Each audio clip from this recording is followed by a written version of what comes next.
Break کا ہمارے ساتھ رہیے.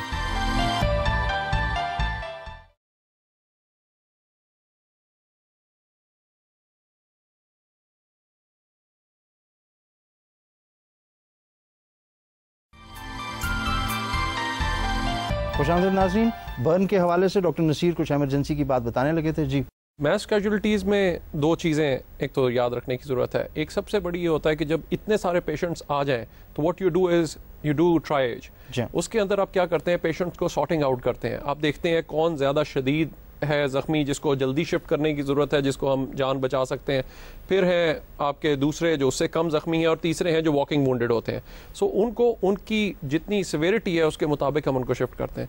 دوسری چیز یہ ہے کہ آپ نے جو اسپائنل انجری کے بارے میں بتایا, بیکاز جب اس قسم کی چوٹ ہے صرف جہاں پہ جلا ہی نہیں, کوئی ایکسپلوژن ہوا ہے, کوئی اور ساتھ انجری ہوئی ہے, یا پیشنٹ ساتھ ساتھ انکانشیس ہے, تو اس کو یہی کنسیڈر کیا جاتا ہے کہ اس کو گردن یا کمر کی چوٹ ہے.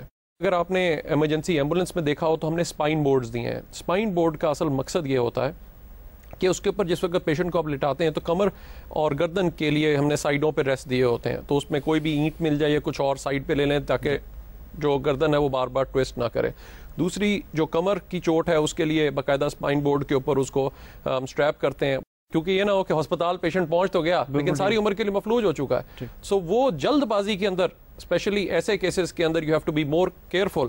جلدی ادھر لے جانے سے بہتر ہے کہ اس کو صحیح طریقے سے لے جایا جائے تاکہ وہ ساری عمر کے لیے مفلوج ہونے سے پیشنٹ جو بچ جائے. اس میں جو انٹرسٹنگ چیز ہے وہ یہ ہوتی تھی کہ اکثر the disaster used to be shifted from the site to the hospital, اور ہم نے یہ دیکھا کہ بم بلاسٹ ہوئے جس کے اندر 7 لوگ جلے, اور اس کے اندر سچویشن یہ ہوتی تھی کہ وہ جتنے بندے جو بچنے والے نہیں تھے وہ اٹھا کے لوگ ڈیڈ باڈیز اور دوسری لے کے ہسپتال پہنچ جاتے تھے. ہسپتال بھی ایک ادھم برپا ہو جاتا تھا, اور جن کو ٹریٹمنٹ کرنی ہوتی تھی ان کو ڈیل نہیں کر سکتے تھے.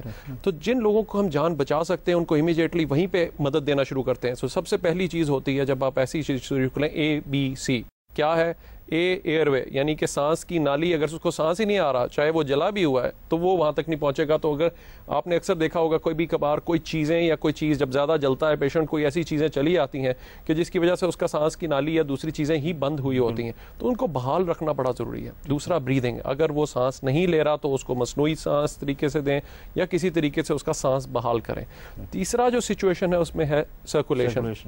تو چاہے کارڈیک مساج کرنی پڑے, جس طرح سے بھی آپ کو کرنا ہو, آپ کو لے جانے تک اس کو اچھی طریقے سے اس کو سارا جو اس کا نظام ہے, یعنی کہ اس کو ایئر وے اور یہ بریدنگ, سانس لینا, اور تیسری سرکولیشن کو برقرار رکھنا جو ہے بے حد ضروری ہے.